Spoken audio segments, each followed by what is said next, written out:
नमस्कार दोस्तों, स्वागत है आपका बिहार समाचार में। तो चलिए बिहार की 10 प्रमुख बड़ी खबरों के बारे में जानते हैं। खबरों की ओर आगे बढ़ने से पहले आपसे अनुरोध है कि वीडियो को एक लाइक अवश्य करें और साथ ही साथ अगर आप इस चैनल में नए हैं तो चैनल को सब्सक्राइब करना ना भूलें।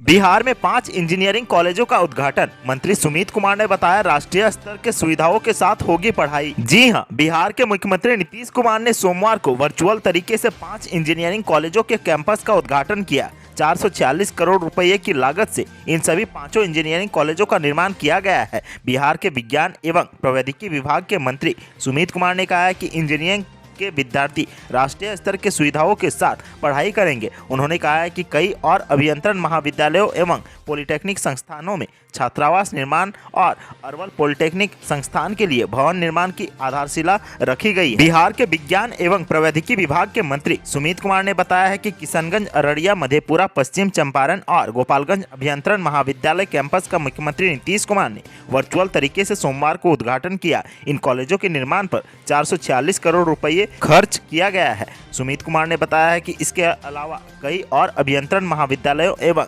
पॉलिटेक्निक संस्थानों में छात्रावास निर्माण और अरवल पॉलिटेक्निक संस्थान के लिए भवन निर्माण की आधारशिला रखी गई है। इस पर कुल लागत करीब 236 करोड़ आएगी। वहीं आज कुल 14,011 करोड़ की लागत से विभिन्न विभागों के 169 भवनों का उद्घाटन और 725 करोड़ की लागत से बनने वाले 12 विभाग के 73 भवनों का शिलान्यास भी मुख्यमंत्री के द्वारा किया गया। सुमित कुमार ने बताया कि 1954 से 2005 तक राज्य में कुल 3 अभियंत्रण महाविद्यालय और 13 सरकारी पॉलिटेक्निक संस्थान थे, जिनकी प्रवेश क्षमता लगभग 800 से 3,840 थी। आज बिहार में 38 अभियंत्रण महाविद्यालय और 44 पॉलिटेक्निक संस्थान है। एक पुराने अभियंत्रण महाविद्यालय बिहार कॉलेज ऑफ इंजीनियरिंग को NIT में उन्नयन हो चुका है। आज अभियंत्रण महाविद्यालय की क्षमता प्रति वर्ष लगभग 10,000 छात्रों की शिक्षण की है, तो पॉलिटेक्निक संस्थानों में करीब 11,500 छात्र हर वर्ष दाखिला ले सकते हैं। बिहार की शिक्षा में यह बदलाव है। यह नेतृत्व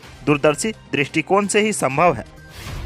बिहार में अनलॉक 3 की गाइडलाइन जारी। सीएम नीतीश ने किया ऐलान, अब 7 बजे तक खुली रहेंगी दुकानें। बिहार में कोरोना के कम होते मामलों को देखते हुए सूबे के मुख्यमंत्री नीतीश कुमार ने अनलॉक 3 का ऐलान कर दिया है। आपदा प्रबंधन समूह की बैठक के बाद मुख्यमंत्री ने घोषणा की है कि बिहार में 23 जून से 6 जुलाई तक अनलॉक 3 के नियम लागू रहेंगे। कोरोना की चेन टूटने के बाद सरकार की ओर से इस बार कई छूट दिए गए हैं। सोमवार को बिहार के मुख्यमंत्री ने खुद ट्वीट कर इस बात की जानकारी दी है कि बिहार में अनलॉक 3 की गाइडलाइन 23 जून से 6 जुलाई तक के लिए जारी की गई है। मुख्यमंत्री नीतीश कुमार ने कहा है कि गैर सरकारी कार्यालय 100% उपस्थिति के साथ काम करेंगे। इसके अलावा अब दुकानें शाम 7 बजे तक खुली रहेंगी, जो पहले शाम 6 बजे तक खुली रहती थी। मुख्यमंत्री ने कहा है कि राज्य में नाइट कर्फ्यू पूर्ववत जारी रहेगा, हालांकि समय में बदलाव किया गया है। नई गाइडलाइन के मुताबिक रात 9 बजे से सुबह 5 बजे तक नाइट कर्फ्यू जारी रहेगा। साथ ही सरकार ने एक और बड़ा ऐलान किया है। नई गाइडलाइन के मुताबिक पार्क और उद्यानों को खोलने का आदेश दिया गया है। पार्क और उद्यान सुबह 6 बजे से लेकर दोपहर 12 बजे तक खुले रहेंगे। हालांकि सीएम ने यह भी कहा है कि लोगों को अभी भी सतर्कता बरतने की आवश्यकता है। बिहार में मौसम विभाग का अलर्ट। पटना सहित राज्य के कई जिलों में तेज हवा के साथ बारिश और वज्रपात की चेतावनी। बिहार में एक बार फिर से मौसम का रुख बदलने वाला है। मौसम विभाग की ओर से राजधानी पटना समेत राज्य के कई जिलों के लिए अलर्ट जारी किया गया है। इन जिलों में तेज हवा के साथ बारिश और वज्रपात की चेतावनी दी गई है।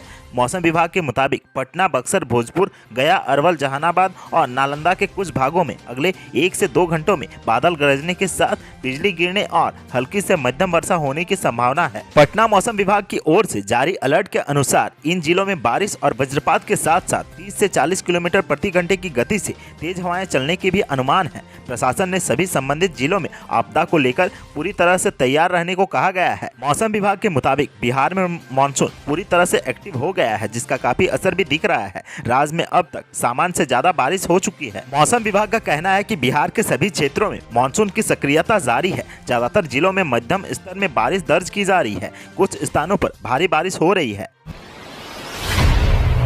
कोरोना से हुई मौत का आंकड़ा सुधारेगी नीतीश सरकार। हाईकोर्ट की नाराजगी के बाद समीक्षा के लिए बनाई गई कमेटी। जी हां, बिहार में कोरोना से हुई मौत का आंकड़ा और बढ़ सकता है। कोरोना से मरने वालों की तादाद सरकार की तरफ से जो अब तक बताई गई है उसमें इजाफा हो सकता है। स्वास्थ्य विभाग की तरफ से जो आंकड़े जारी किए गए हैं उसके मुताबिक 20 जून तक राज्य में 9,550 लोगों की मौत कोरोना की वजह से हुई है। अब हाईकोर्ट की नाराजगी के बाद सरकार नए सिरे से इसकी समीक्षा करने जा रही है। सरकार ने इसके लिए एक कमेटी बनाई है। माना जा रहा है कि इस समीक्षा के बाद बिहार में मौत का आंकड़ा और ज्यादा बढ़ेगा। पिछले दिनों हाईकोर्ट ने इस मामले पर सुनवाई करते हुए सरकार के ऊपर कड़ी टिप्पणी की थी। हाईकोर्ट ने कहा था कि अगर सरकार मौत के आंकड़ों को पारदर्शी तरीके से सामने नहीं ला सकती है तो इससे गुड गवर्नेंस नहीं कहा जा सकता है। हाईकोर्ट की इस कड़ी टिप्पणी के बाद अब नीतीश सरकार ने 3 सदस्यीय कमेटी का गठन किया है। कमेटी के निदेशक प्रमुख रोग नियंत्रक के स्वास्थ्य विभाग के साथ साथ राज्य स्वास्थ्य समिति के प्रशासनिक पदाधिकारी और अपर निदेशक डॉक्टर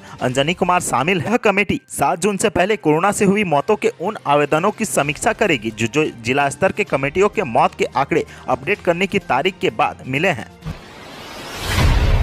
बिहार में एस्टेट का रिजल्ट जारी। साइंस, उर्दू और संस्कृत के अभ्यर्थियों का परिणाम जारी। जी हां, बिहार में एस्टेट परीक्षा का रिजल्ट जारी कर दिया गया है। साइंस, उर्दू और संस्कृत के अभ्यर्थियों का परिणाम जारी किया गया है। बिहार के शिक्षा मंत्री विजय कुमार चौधरी ने सोमवार को शिक्षा विभाग के अपर मुख्य सचिव संजय कुमार और बिहार विद्यालय परीक्षा समिति का अध्यक्ष आनंद किशोर के साथ माध्यमिक शिक्षक पात्रता परीक्षा 2019 के पेपर 1 का परिणाम जारी किया है। गौरतलब हो कि रिजल्ट नहीं निकलने से नाराज शिक्षक उम्मीदवारों ने डिजिटल प्लेटफॉर्म पर विरोध शुरू किया था। इसके बाद शिक्षा विभाग के प्रमुख सचिव ने कहा कि राज्य शिक्षक पात्रता परीक्षा के 3 विषयों से लंबित परिणाम जल्द ही जारी किया जाएगा। आपको बता दें कि 2019 में 15 विषयों के लिए एस्टेट की परीक्षा आयोजित की गई थी, जिनमें 12 विषयों के परिणाम लंबे इंतजार के बाद मार्च में घोषित किए गए। गया जिले के एक परीक्षा केंद्र में कथित पेपर लीक और हंगामे की रिपोर्ट के कारण 3 विषयों उर्दू, संस्कृत और विज्ञान के परिणाम लंबित थे।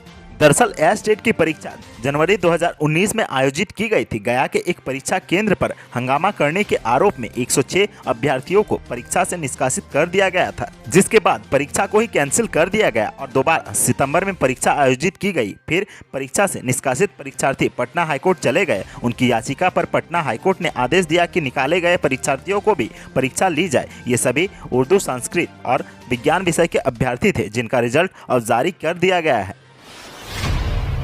अब क्या करेगा शिक्षा विभाग? निगरानी जांच में फंसे हजारों शिक्षक दे चुके हैं त्यागपत्र। जी हां, प्रदेश में निगरानी जांच के दायरे में आए 3 लाख से अधिक शिक्षकों में से मरे, अवकाश प्राप्त अथवा त्यागपत्र दे चुके शिक्षकों की संख्या 9,115 बताई जा रही है। वायरल हुए एक प्रपत्र से चर्चा में आए इस आंकड़े का खुलासा जिला शिक्षा पदाधिकारियों की तरफ से NIC व विभागीय वेब पोर्टल पर अपलोड दस्तावेजों से हुई है। हालांकि शिक्षा विभाग से इन आंकड़ों की आधिकारिक पुष्टि नहीं हो सकी है। जानकारों के मुताबिक ऐसे शिक्षकों के साथ शिक्षा विभाग का क्या रुख रहेगा, इस संबंध में शिक्षा विभाग को अभी निर्णय लेना है। बेशक 9,000 से अधिक इन शिक्षकों के पद रिक्त माने जाएंगे या नहीं, इस संबंध में अभी भी आधिकारिक सरकारी रुख सामने आना बाकी है। वायरल हुए इस प्रपत्र में बताया गया है कि निगरानी जांच में त्यागपत्र दे चुके, मर चुके या रिटायर्ड हो चुके ऐसे शिक्षकों की सर्वाधिक संख्या वैशाली में 598, सुपौल में 596, सिवान में 1253, सीतामढ़ी में 508, पटना में 746, रोहतास में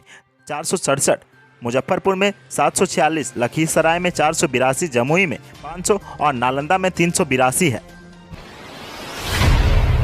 बिहार में मिला MIS-C का दूसरा मरीज, SKMCH में भर्ती, पीकू वार्ड में चल रहा है इलाज। जी हां, मुजफ्फरपुर के SKMCH में इलाज को पहुंचे सीतामढ़ी के कुणाल में मल्टी सिस्टम इन्फ्लामेटरी सिंड्रोम के लक्षण मिले हैं। जांच में बीमारी की पुष्टि होने के बाद उसका इलाज पीकू वार्ड में किया जा रहा है। अब तक यह MIS-C का दूसरा मरीज है। SKMCH के उपाधीक्षक व शिशु रोग विभागाध्यक्ष डॉक्टर गोपाल शंकर साहनी ने बताया कि सीतामढ़ी के 5 वर्षीय कुणाल को 11 जून से बुखार हो रहा है, शरीर सूजा हुआ है, हृदय की गति तेज थी। उसके बाद परिजन सीतामढ़ी के एक अस्पताल से लेकर आए। 13 जून को SKMCH में लाया गया। यहाँ लाने के बाद उसकी जांच में D डाइमर व CRP बढ़ा हुआ पाया गया। जांच के बाद मल्टी सिस्टम इन्फ्लामेटरी सिंड्रोम की पुष्टि हुई। उसके बाद उसका इलाज शुरू किया गया। वह शिशु रोग विशेषज्ञ डॉक्टर JP नारायण के यूनिट में भर्ती है।